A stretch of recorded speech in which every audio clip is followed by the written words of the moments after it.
Gloria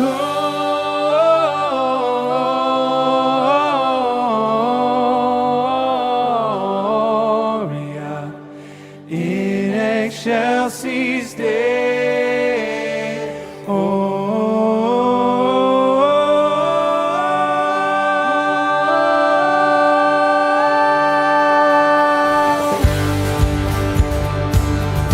Merry Christmas, everybody. Welcome to Rocky. We're so glad that you're here. Let's sing out together.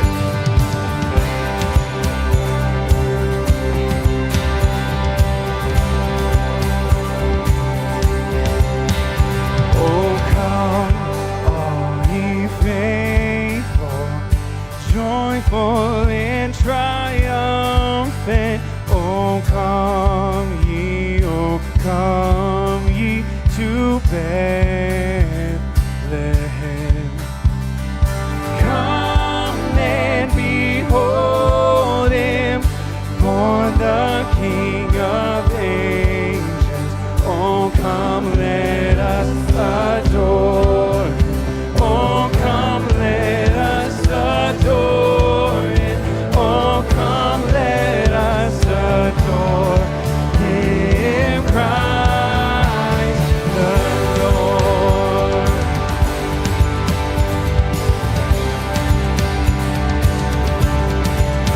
Christ the Lord.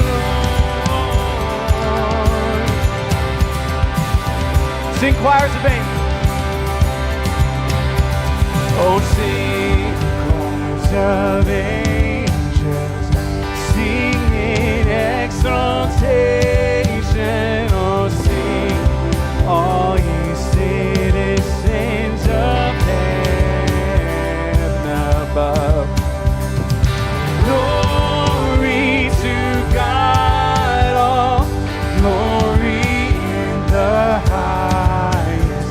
Oh, come, let us adore. Oh, come, let us adore him. Oh, come, let us adore him, Christ the Lord.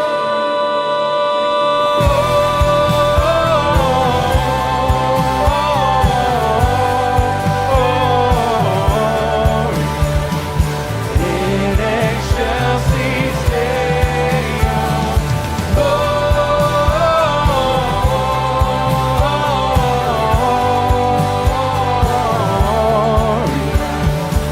in excelsis Deo.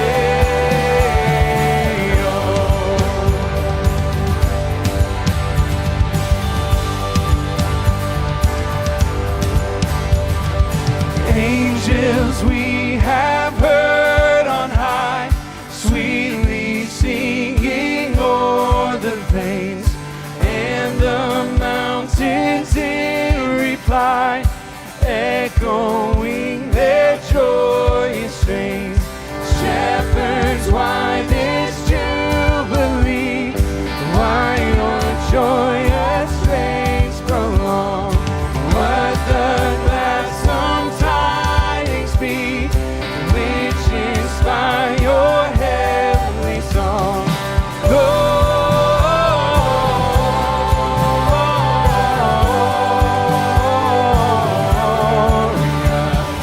in excelsis Deo. Gloria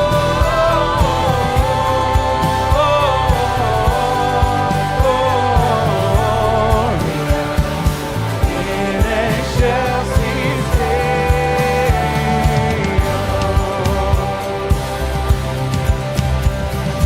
Come to Bethlehem and see him whose birth the angels sing. Come adore on bended knee, Christ the Lord, the newborn King.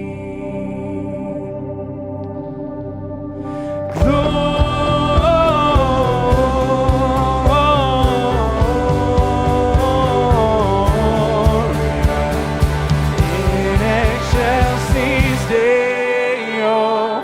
Gloria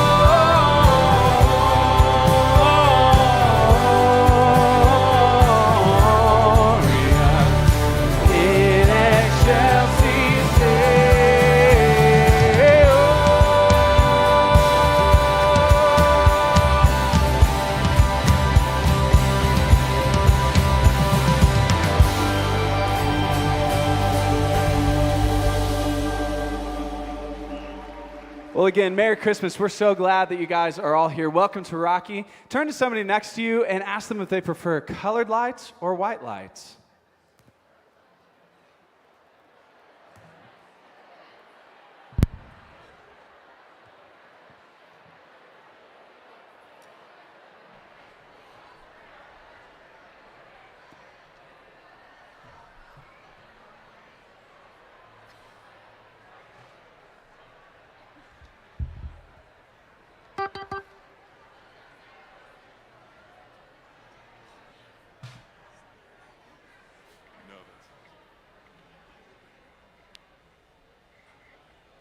Well, let's keep singing together.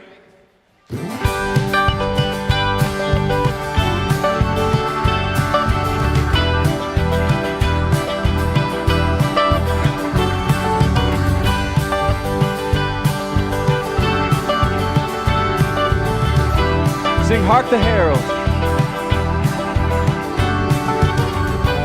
The herald angels sing, glory to the newborn King. Peace on earth and mercy mild, God and sinners reconciled. Joyful all ye nations rise, join the triumph of the skies. With angelic hosts proclaim, Christ is born in Bethlehem.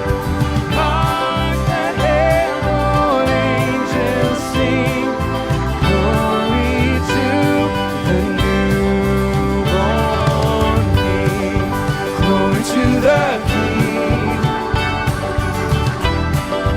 Glory to the newborn.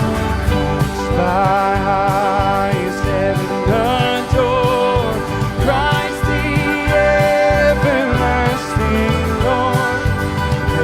In time, behold him come, offspring of a virgin's womb. Veiled in flesh, the Godhead seen, hail the incarnate deity. Pleased as men willing to dwell, Jesus our Emmanuel. Hark the herald angels sing, glory to the newborn King. Glory to the King. Glory to the newborn King. Glory to the King. Glory to the newborn. The head-born Prince of Peace, hail the Son of Righteousness. Light and life to all he brings, risen with healing in his wings. While he lays his glory by, born that men no more may die, born to raise the sons of earth, born to give them second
and heaven and nature sing. Joy to the world, the Savior reigns. Let men their songs implore, while fields and floods, rocks, hills, and plains repeat the sounding joy. Repeat the sounding joy. Oh, oh, oh, oh, oh,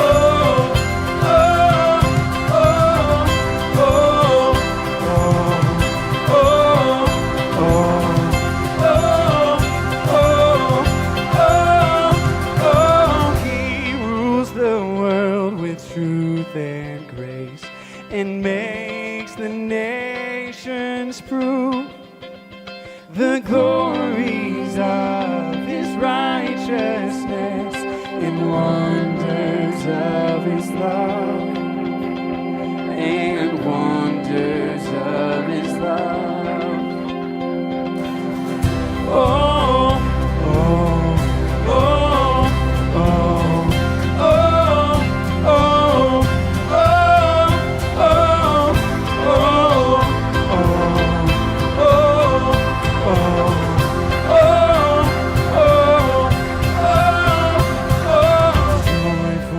Joyful, we adore Thee, God of glory, Lord of love. Hearts unfold like flowers before Thee, opening to the sun above. All Your works with joy surround You. Earth and heaven reflect Your rays.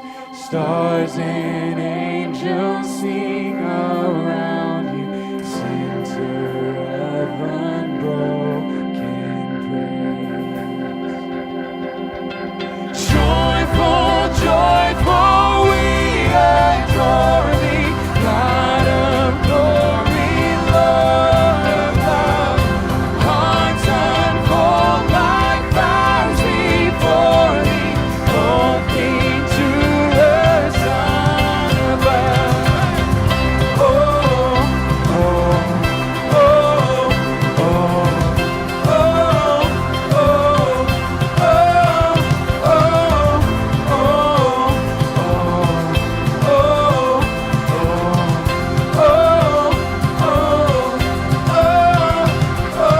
Joy to the world, the Lord is come.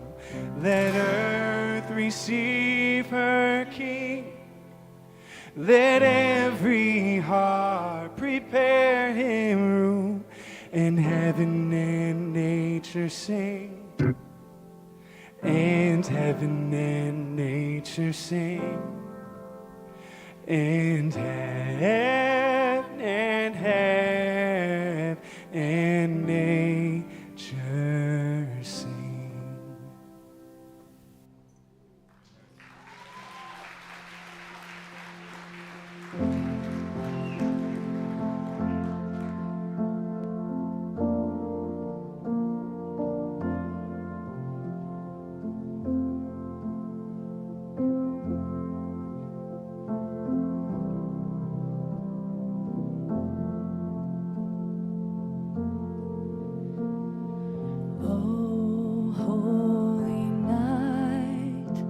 The stars are brightly shining.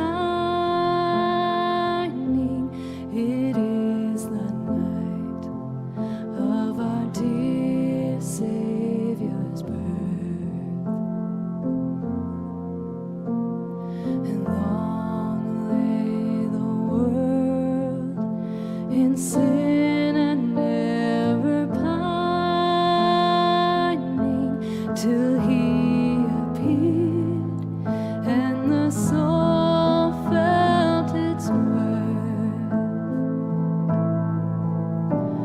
A thrill of hope, the weary world rejoices, for yonder breaks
the slave is our brother, and in his name all oppression shall cease. Sweet hymns of joy in grateful chorus praise we, let all within us praise his holy name. Christ is the Lord. Oh, praise his name forever. His power and glory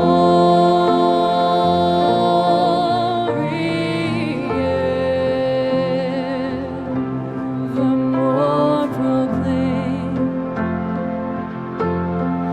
His power and glory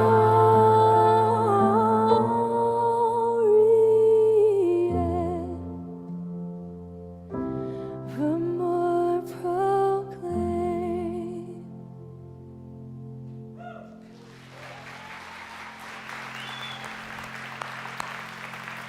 Merry Christmas. Good to be with you. Go ahead and grab a seat. If you're in the room, want to say hey to everybody who's hanging out with us online. If you don't know me, my name is Matt, and I'm one of the pastors on staff. Here's the deal. So good to have you here on our Christmas Eve services. And if you're a guest, if you're visiting with us, man, we're just, man, of all the places you could be, right now, and we know Christmas Eve's a big deal, and so to spend it, at least a part of it with us, we are humbled and honored. So, man, we're just excited that you are here. And here's the deal. We would love for you to come back and see us after this service at a later date. The next 2 Sundays, we're online, okay? So we're online tomorrow. We're online next Sunday as well, so you can check us out online. But then after that, getting into the new year, we love to have you come back. So you just got to know, you're invited. We're going to be starting a new teaching series on the idea of grit. And so we'd like to, just invite you to come back and hang out with us. And you just got to know you're always, always, always welcome. When I'm hanging out in the community, people will ask me, especially people who aren't part of our church, they'll say, hey, what's Rocky all about? Like, what's your mission, or what's like the most important thing for you guys? And I always kind of answer the same way. I say, well, our mission at Rocky, and it's actually out in our lobby, it's to know Jesus and love like him. That's what we're all about, which means we're a group of people that are like-minded about Jesus. And because of that, we just feel like we should live in a different way that has a lot to do with the idea of love. We're just a church, man, that really wants to love people well, and love our schools well, love our community well, and love our business leaders well. We want to be the kind of church that, we hope this never happens, but we want to be the kind of church that if one day we had to close down, people in our community would actually be bummed. That's the kind of church that we want to be. And so just so you know, at the end of this service, we're going to take up our Christmas offering. If you're a partner here, we want to encourage you to be a part of that. If you're a guest, if you're visiting with us, man, there's no pressure to put anything in those buckets on the way out after service. We just got to know that all of our generosity of our church, it goes towards helping fuel and kind of move our mission forward, and we take that pretty seriously around here. But either way, man, we're just glad you're here, and there's just something about Christmas. It just draws us in, right? Just draws us in, and just real quick, just humor me a little bit. If you get into Christmas, just make some noise right now. If you get into Christmas, yeah, see? There's just something about it. Here's the deal. If you've got Christmas lights on your house right now, make some noise. You got some Christmas lights on your house? That's pretty good. That's pretty good. Yeah, me too. That's pretty good. If you like eggnog, make some noise right now. If you like eggnog, yeah. About 3/4 of the room. Some of you haven't figured it out yet. Okay, here's the deal. How many of you like eggnog with something a little in it? You know what I'm saying? Yeah. I'm talking about cinnamon, of course. Cinnamon. It's really good. Okay, how many of you have all your Christmas shopping all done? You're all done? Good. Okay. You're in church now, so you got to be honest, but how many of you still got a gift or two to buy? Make some noise just real quick. Yeah. I'm going to keep it short for you today, okay? So you can get out there and finish it up. Here's the thing. Here's why, I mean, listen, I love all these things that come with Christmas and, you know, the lights and the presents and just, you know, spending time with friends and family. But here's the deal. This is what we got to be careful of as a church. You know, we've been talking about this last couple of weeks, that you can get so wrapped up. Get it wrapped? That was a joke. You should laugh. Okay, anyway, okay, fine. You can get so wrapped up in all that stuff, and it's good stuff, that if you're not careful, though, you can miss the most important thing. And so here's what I want to encourage you. Now, you know, people are here for a variety of different reasons, but you're here, you know? And I want to encourage you over the next 30 minutes to really lean in, because here's what we believe as a church, that 2,000 years ago, a baby was born. Here's the cool thing. The world can't seem to forget about it. And as a church, we never want to stop talking about it. So with all the cool things that come with Christmas, what a shame it would be if we miss the most important thing. So that's what we're going to talk about here in just a couple of minutes. But before we do, the band's got this song that I just think the lyrics, they just remind us, oh yeah, that's right. This is why we do what we do. This is why all of us are gathered in a room. I mean, there's like 700 of us in here that are gathered, you know, in this auditorium because something happened a couple thousand years ago, 7,000 miles away. Isn't that crazy? And here we are. So what a shame it would be if we didn't talk about it and think about it and maybe even ask the question, how should it affect us this Christmas season? Here's what I want you to do. Sit back, relax, enjoy this next song, take a look at the lyrics, and see if they speak to you this Christmas.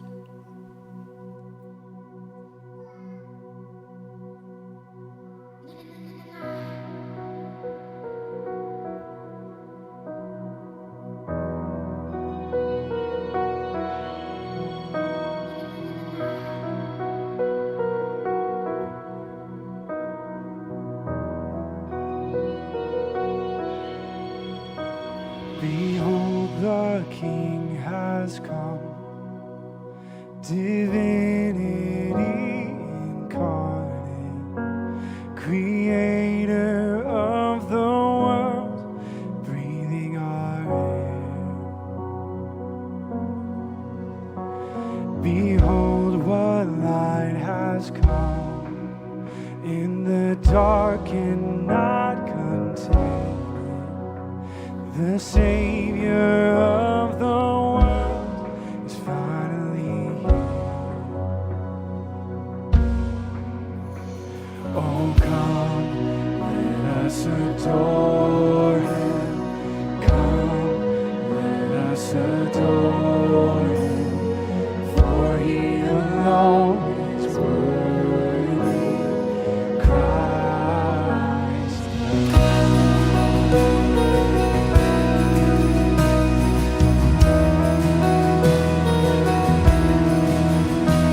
Behold the Father's love, beyond all comprehension. He gave His only Son to die in our place. Go and see that empty tomb. He's not there, for He is risen. Every heart prepare Him room. Jesus Christ, the King of heaven. Oh, come, let us adore Him. Come, let us adore Him. For He alone is worthy. Christ the Lord. We give you all the glory.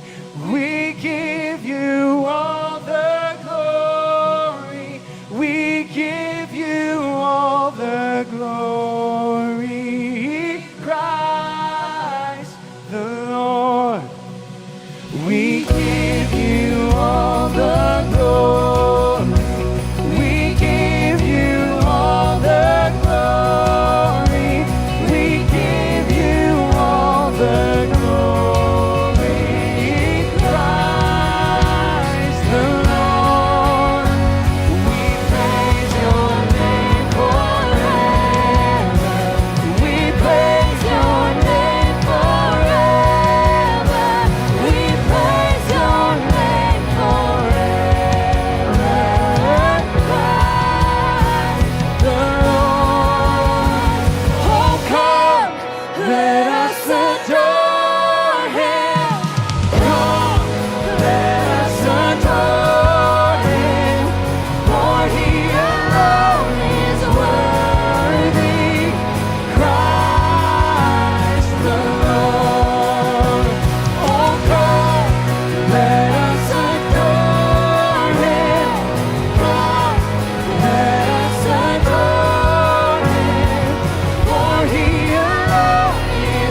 Hey, again, it's good to be together on this Christmas Eve. And here's the deal. I want to do something a little bit different, because usually this is, preacher gets up here and he's going to start preaching at you.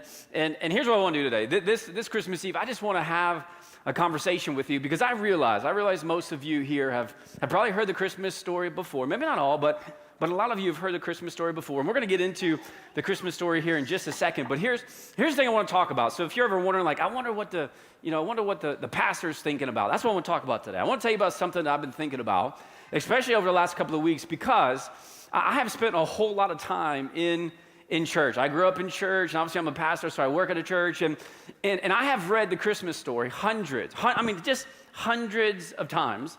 And then this Christmas, I was reading the Christmas story again, and something, I'm just telling you, something hit me a little bit different, maybe even something I haven't even really seen or thought about before. And if you're a Christian, you may get this too, because you get it. I mean, you can read a verse, 100 times, and then you read it the 101st time, and then all of a sudden just something hits you, something stands out, and you can't even really explain it, but it just kind of happens like that.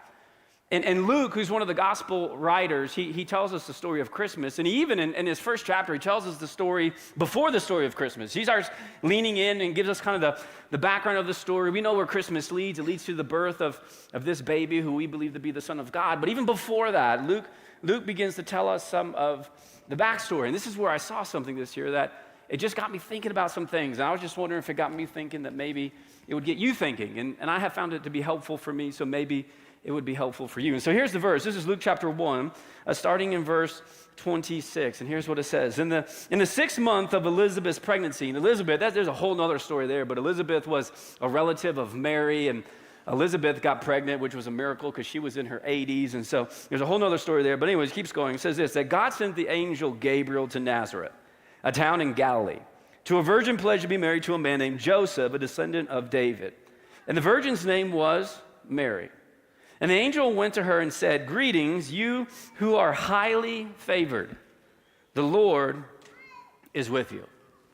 Now, again, verse 28, I'm just telling you, I've read verse 28 hundreds of times. I've been in church, 20 plus years. I've heard other pastors talk about this and read these verses. But again, just a couple of months ago, we're getting ready for, our Christmas Eve services, and I'm reading this, and we're looking at it, and I go, man, there's just something there. I've not really thought about it before. So just look at it again. This is verse 28, where of all the things that the angel could say to Mary, of all the kind of, greetings he could give, and this is what he says. Okay, this is what Gabriel says to Mary. He says this, "Greetings, you who are highly favored." There's so much, else going on in the story, and I get it, and there might even be more important things in the story, but there's just this one phrase here. I don't know. I just kept looking at it and go, man, isn't that interesting? Of all the things that Gabriel could say, he looks at Mary and he says, look, you are highly favored, meaning that there was something about this young girl who lived in a town that nobody even really knew about or cared about, but when God looked at her, God said, oh, this is a girl who I highly favor, or my favor rests on. And so then it got me thinking, because of the word favor, and it got me thinking this question, and this Christmas maybe it's a question you want to ask too, but does God have favorites? Does he have favorites? Because if he does, that's a very interesting conversation, because then you could either be his favorite or not, right? So I started thinking, well, does God, does he have favors? And to be honest, before this Christmas, I never really thought about it much, but it would kind of make sense, right? Because you have favorites and I have favorites, and if God created us and we were created in his likeness and in his image, and it would make sense that God probably has favorites too. Like, let me just tell you some of my favorites, because this is just natural. All of us have favorites, and here's the kind of the cool thing. My favorites may not even be your favorites, or maybe they are, right? But if if you were like hanging out with me and you're like, Matt, what's your favorite chicken sandwich, I'd be like, Chick-fil-A. That's easy. I mean, hey, this is a Chick-fil-A church, okay? We just love Chick-fil-A. Now, let me tell you something. That spicy chicken sandwich at Popeyes, I see you, okay? I see you. You're doing good things. But if you ask me, Matt, what's your favorite chicken sandwich? Without a doubt, I'd say, it's Chick-fil-A. Or if you said, and if you're part of our church, you already know this, but if you're like, Matt, what's your favorite candy? All of us have different, favorites. And I'd tell you, oh, my favorite candy is Butterfinger, I've been talking about that for 8 years here, and there's kids, no joke, there's kids at Halloween who tithe their candy, and they show up, and they give me all their Butterfingers every year, and I say, your sins are forgiven, all right? It's my favorite. It may not be your favorite, right? But it's my favorite. I don't know why. I just like Butterfinger. Or if you're like, yo, Matt, what's your favorite topping at pizza, on pizza, right? Now I wouldn't say ham and pineapple, all right? It's there, you know, it's in the top 10, you know, but it's not my favorite. My favorite, and this is, you know, it's mushrooms, okay? It's mushrooms. The mushrooms is my favorite. I can't even tell you why. If you're like, hey, why is it your favorite? I don't know why. It's just my favorite topping on pizza. Or if you're like, Matt, favorite Christmas movie. It's Christmas. What's your favorite Christmas movie, all right? And some of you are thinking Die Hard. And here's the deal. Die Hard is a Christmas movie, hot take, okay? In fact, I saw a poll this week that said Die Hard is the number 2 favorite Christmas movie in America. And that's good, all right? That's not my top. My top is National Lampoon's Christmas Vacation. That's my top, okay? That's right. It's my favorite. I mean, we have Christmas tradition in my house. My wife and I, we get some eggnog. We watch that every year. It's just, you know, one of my favorites. Or if you ask me, if you said, Matt, who's your favorite quarterback? You know? Are you okay? Are you okay right now? Look, if you're like, hey, you know, Matt, all time, you know, who's your favorite quarterback? Or, you know, I'd probably say this guy. You know, probably Peyton Manning. I'd probably say Peyton Manning, you know? Yeah. Depressed Bronco fans in here, you know? What do you want for Christmas? I know. Okay, so anyways, here's the deal. We all have favorites. I have favorites, you have favorites. And so, you know, it doesn't make sense. And like, what about God? You know, does God have favorites? Does he have favorites? And if he does, then how do you really know, like, if you're his favorite? Because you know, when we talk about this idea of favor, like in our country, a lot of times when people talk about favor, it's the idea of like health and wealth, you know?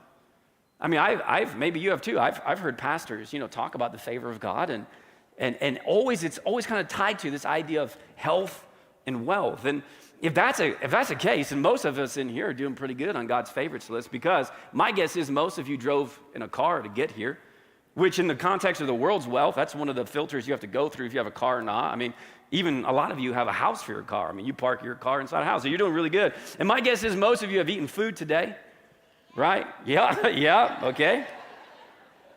Yep, you've eaten food.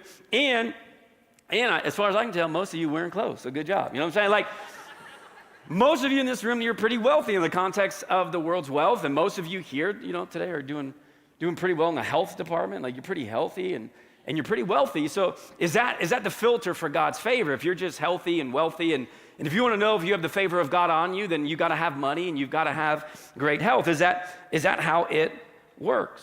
Is that how it works? But then it leads me to this question. But what if you don't? What about the people in this world who don't have a lot of money? And what about the people this year who struggled with their health? Does that mean that God's favor is not on them? Here, this is a true story. A year ago, this day, it would have been early in the morning, this morning at about 2 a.m. I got a phone call from one of my friends. And I was sleeping, and so I didn't pick up, and I actually didn't talk to him until about 4:30 that morning. But at 2 a.m., he called me. And here's what he said. Matt, I don't know what to tell you, but she's gone. And he begins to talk in this voicemail, and his wife, who was not very old at all, suddenly just passed away in the middle of the night. And so what does that mean, you know, for him? If favor means health and wealth, does that mean that his wife just wasn't one of God's favorites? It's interesting because when you get into the Christmas story, we have this tension of a young lady who lived in a town 2,000 years ago who God showed up in her life through an angel and looked at her and said, listen, you just got to know this. You are highly favored.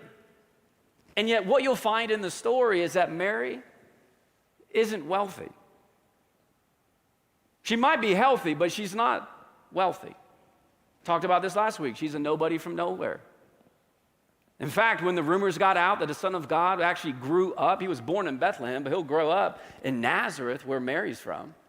There's a lot of people that have a lot of trouble believing that to be true. There's New Testament writers who write the stories about people who find out about that and they go, there's just no way. Nothing good could ever come from Nazareth. So we have this tension about, you know, this favor of God. And yet Mary is considered to be highly favored. And so if you ask the question, does God have favorites? The answer would be yes. But here's the thing. God's favorites are not always the people you might think.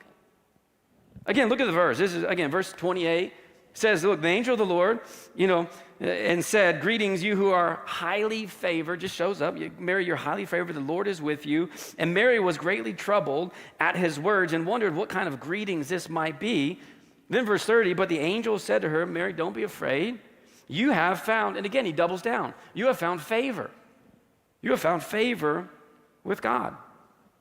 So apparently God has favorites, and Mary is one of them. And this angel said that Mary was highly favored. And here's the thing, when you go through, the rest of the scriptures in the Bible, you'll find this idea of God's favorites throughout, Old Testament scriptures, New Testament scriptures, all kind of characters in the scriptures that God says that you are my favorite, you are highly favored. And when you start trying to figure out, okay, what do all these people have in common?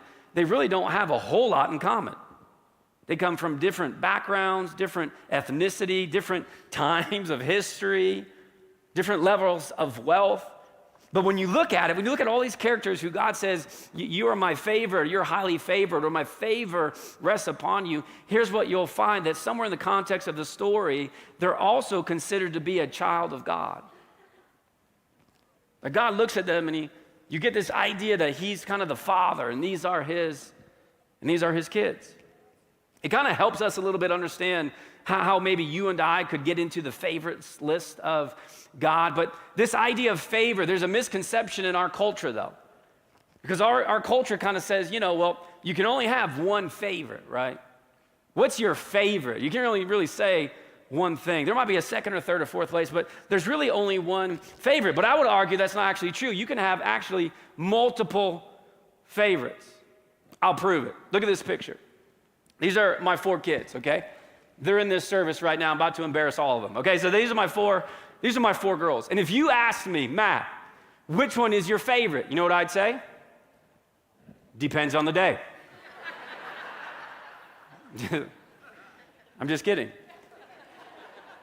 No, you know what I'd say? Matt, you have 4 girls, you have 4 beautiful girls. Which one is your favorite? You know what I'd say? Well, all of them, right? All of them are my favorite. I'll prove it to you. Raya, she's our oldest. She's in the top right there. She's our oldest, and we love her so much. She's been the pace setter for all of our girls. She's out front. She's leading the way. Couldn't be more proud of her. She attacks life hard. She gets after it. This year she's going to graduate from high school as a junior. She just gets after it. She's incredibly smart. She's beautiful. She's a hard worker. She also talks a lot. You know what I mean?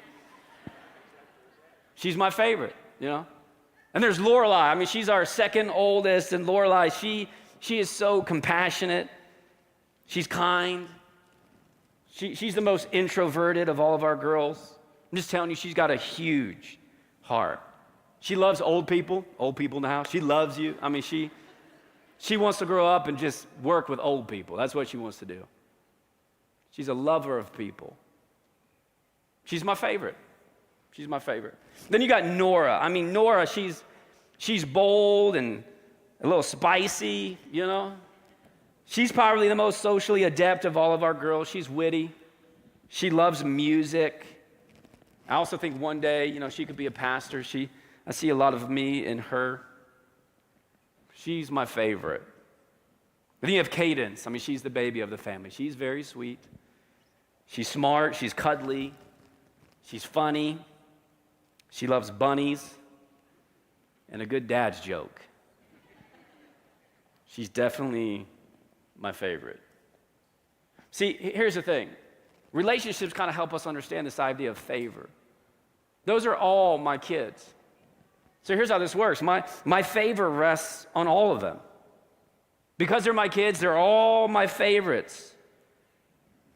And I wonder this Christmas if the reminder is the same is true for God. That all of his children are his favorites. And here's why. Because they're his kids. It would be interesting, if there was a conversation up in heaven, an angel comes to God and he's like, hey, 8 billion people in the world, God. Who's your favorite? And he's looking down. He's like, oh, it's got to be Matt. Look at him, you know? And Angel's like, really? He's like, yeah, I love that guy. I'm like, why? Why would you pick him? He goes, I get it. He's just my favorite. He's my kid. And if you're a follower of Jesus in here, he does the same for you.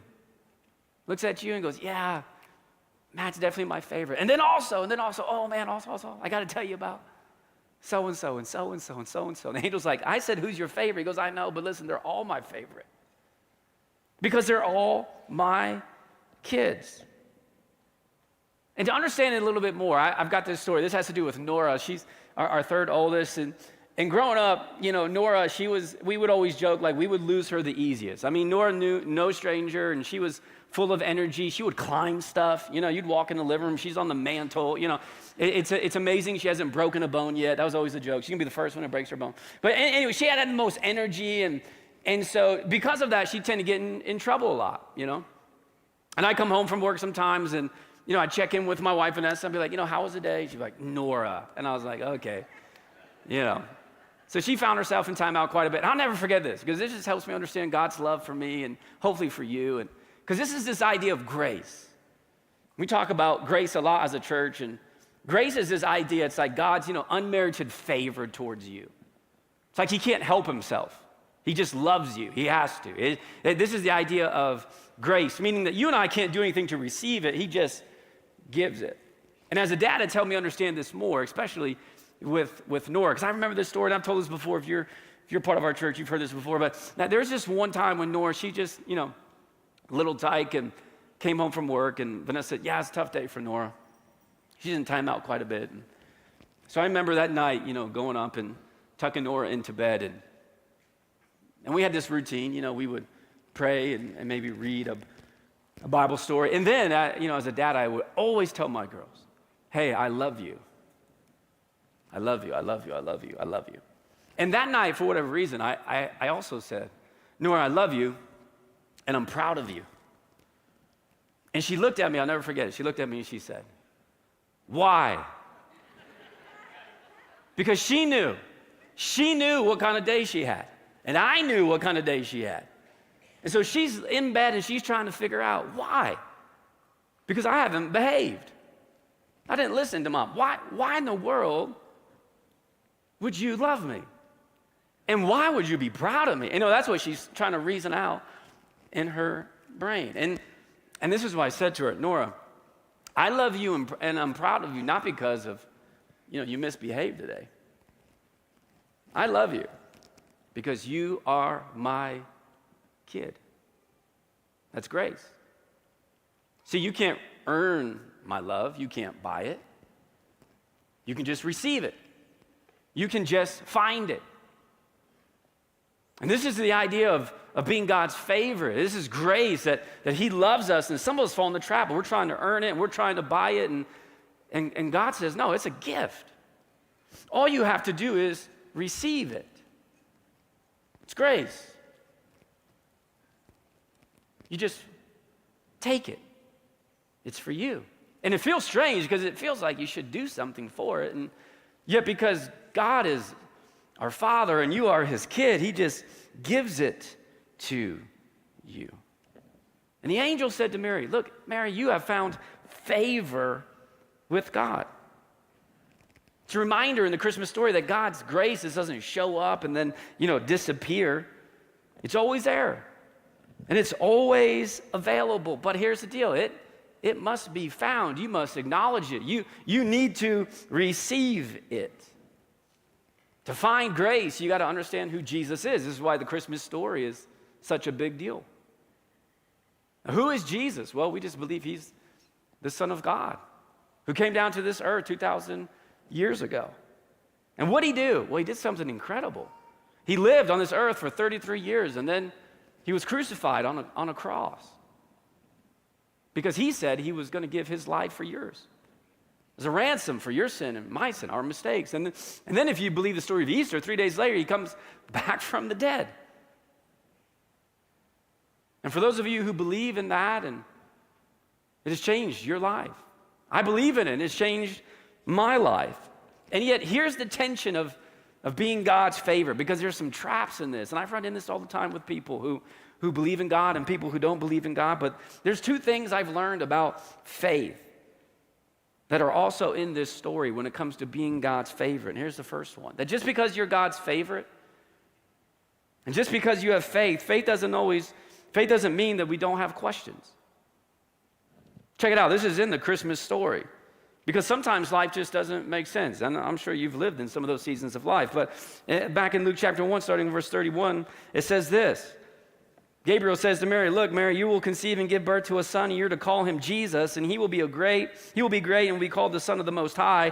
And the Lord God will give him the throne of his father David, and he will reign over Jacob's descendants forever, and his kingdom will never end." Now here comes the question. And again, remember that Mary is highly favored. Verse 34, Mary says, "Well, how will this be, since I am a virgin?" That's a great story, angel, but I'm not sure if that's going to work. Because Mary knows how babies are made, and so do you. And virgins don't have babies. Mary is highly favored, but she's got questions about God's plan. Verse 35, the angel said, "The Holy Spirit will come on you, and the power of the Most High will overshadow you, and so the Holy One to be born will be called the Son of God. Your friend Elizabeth, your relative, is going to have a child in her old age, and she, who was said to be unable to conceive in her 6th month, for no word from God will ever fail." So Mary says, "Okay, listen, God, I know I'm your favorite, but I still got questions. I don't know how this is all going to work." And yet, look eventually her response back to the angel. After all the angel explains, then it says this, verse 38, Mary says, "I am the Lord's servant. May your word to me be fulfilled." Then the angel left her. Mary had questions, but she also believed. Meaning you can believe and still have questions. You can be favored and still not know it all. You can have questions about life and still have faith. Here's the second thing I'm reminded of in the Christmas story, that faith doesn't mean we're going to have a perfect life. There's some people who will preach that, but that just isn't true. I mean, think about it. Mary, who's highly favored, will become a social outcast because she got pregnant while she was engaged to her soon-to-be husband. No one believed her in her town. And if you were there, you wouldn't have believed her either. I mean, even Joseph didn't believe her until the angel showed up and chatted with him. Then, when Mary was 9 months pregnant, she had to travel 80 miles on a donkey to Bethlehem. 80 miles on a donkey, 9 months pregnant. Sound fun to you? I wonder if Mary, while taking that 8 to 10 day trip, was like, "God, are you serious right now?" She gives birth surrounded by a bunch of animals. Then, after Jesus is born, she flees to Egypt to keep her son from being murdered by Herod. Then, when Jesus is in his late teens or early 20s, we don't know the exact date, but Mary's husband, Joseph, dies. So now Mary is a single mom raising the Son of God. No big deal, you know? Jesus grows up and all kind of craziness ensues, and he decides to leave the family business. Doesn't want to be a carpenter anymore. He becomes a preacher, and he's traveling the countryside. He's healing people. He's casting out demons. He's going against all kinds of tradition. In fact, he starts doing things that freaks out his mom. Mary goes and finds him one time. She's so scared, and she's trying to urge him, just come back home, you know. Jesus, just be normal. Come home, be a carpenter, and live your life. And she's so worried because she thinks Jesus is literally losing his mind. And don't forget this, Mary, who is highly favored, by the way, is sitting there at the foot of the cross, watching her son die. Trusting God's plan or being highly favored by God doesn't guarantee you an easy life. But here's what I've learned, and I think if Mary was here, this is what she would tell you. It can lead to a meaningful life. In fact, if Mary was here, wouldn't that be cool if I just brought her out? Mary, why don't you come out here? We got some questions, you know? If Mary was here, here's one of the questions. I was thinking, if I could ask a question, what would it be? Over the last couple of weeks, here's what I thought. This is the question I'd ask. I'd ask this. Mary, what was more difficult to believe?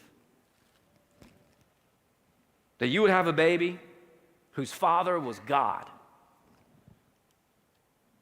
or that this baby would one day need to die for the sins of the world. See, you can be highly favored by God, but you just got to know it won't always go the way that you think it will in life. You can be highly favored and yet not live an easy life.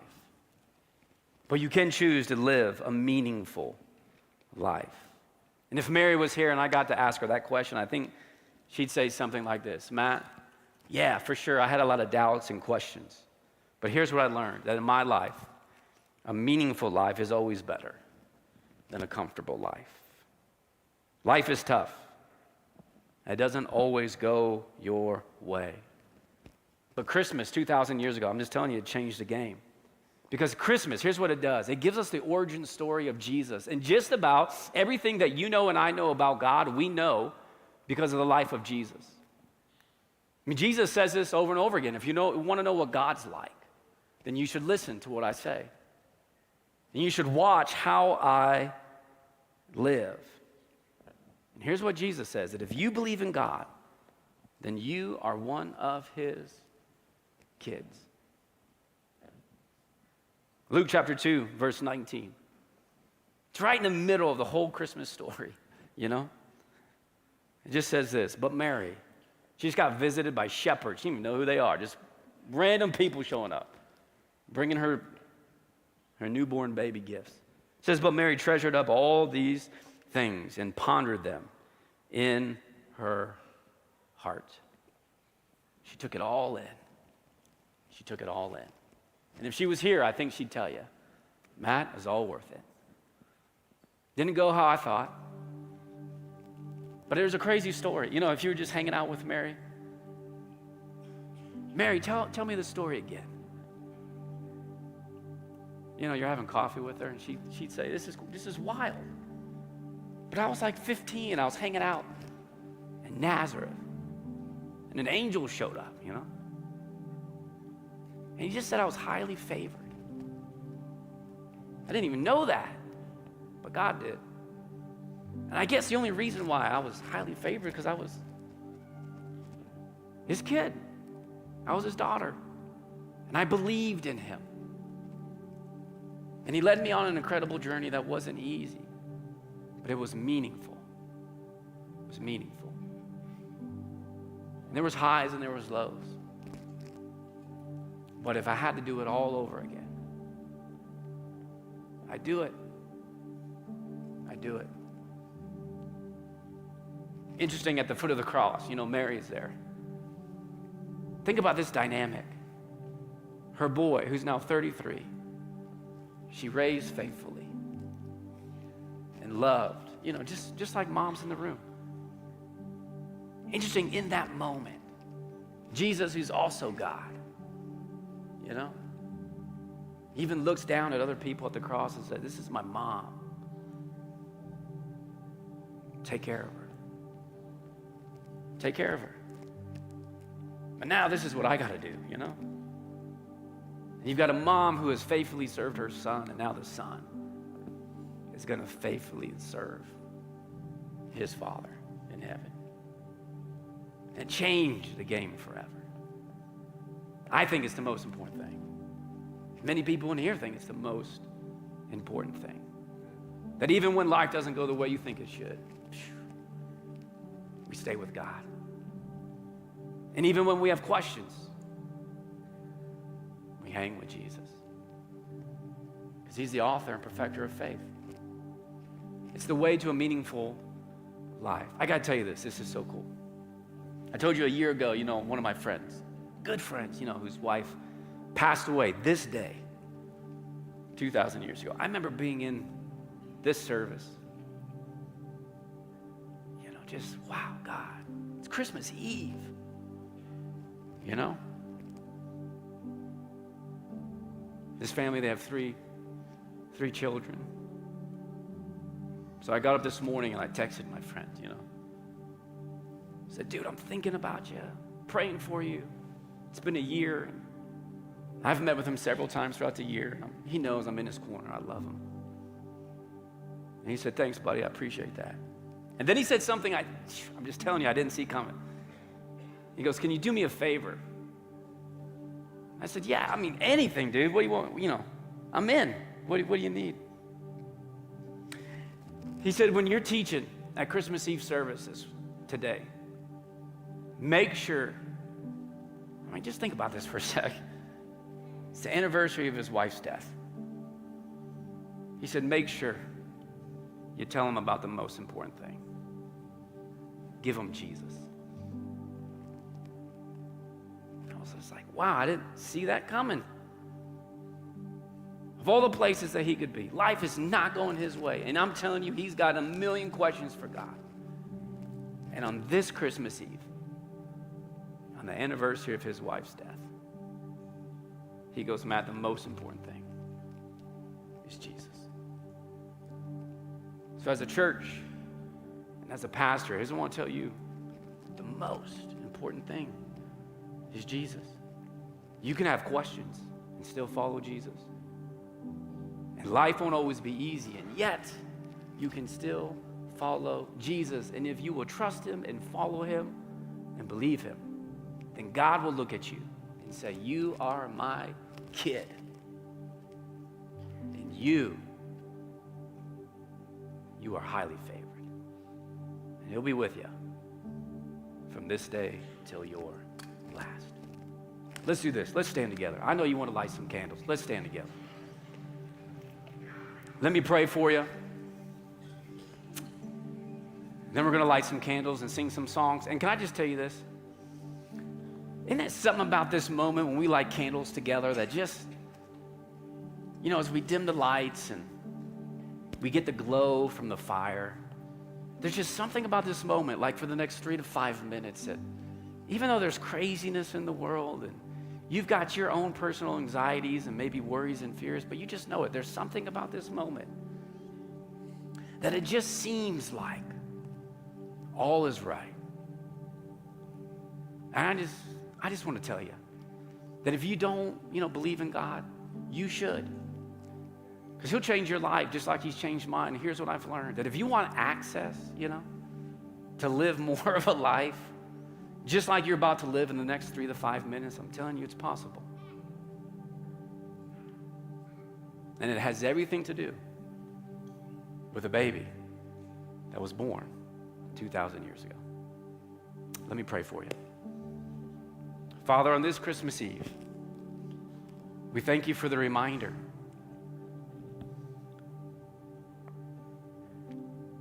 that nothing and nobody loves us more than you. In fact, you love us so much that you initiated this plan that we call Christmas, that you would send your son down to this earth to live and to breathe and to die for my sin and the world's sin. And for those of us who will trust in you, put our faith in you, you call us your sons and daughters. So remind us again this Christmas Eve, and encourage maybe somebody in the room who has yet to see you in all your fullness, that you are trustworthy. And your grace is not just for some, it's a gift for all. And to those who receive, we just believe one day we'll spend eternity with you. We love you. Thank you for the reminder of the story again. And we pray all this in the name of your son, Jesus. Amen.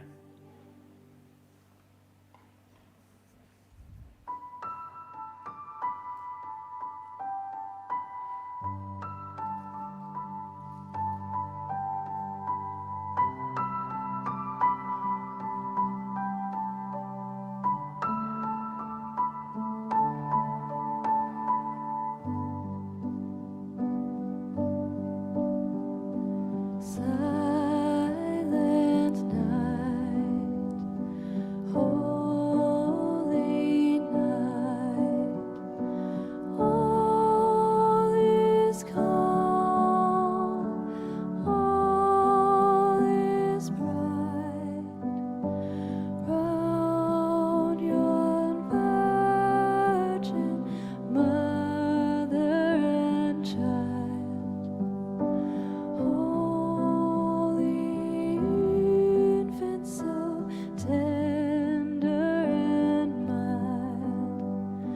Sleep in heavenly peace. Sleep in heavenly peace.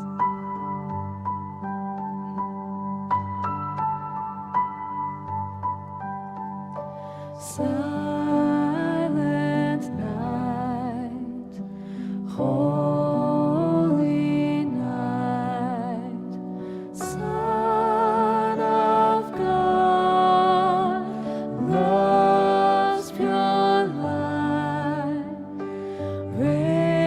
radiant beams from thy holy face. With the dawn of redeeming grace, Jesus, Lord, at thy birth,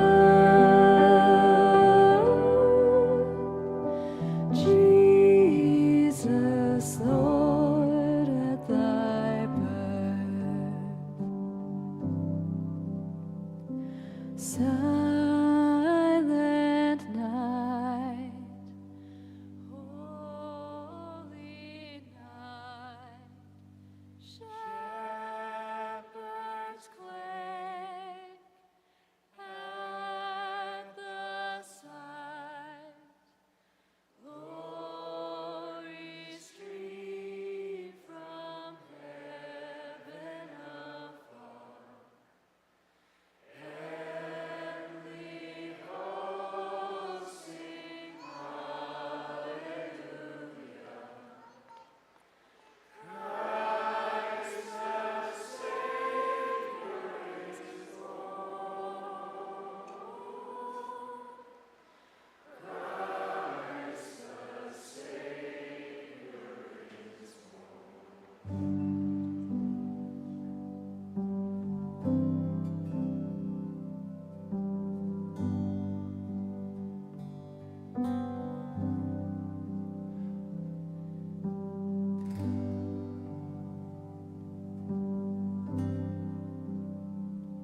Oh, come, let us adore Him. Oh, come, let us adore Him. Oh, come, let us adore Him, Christ, the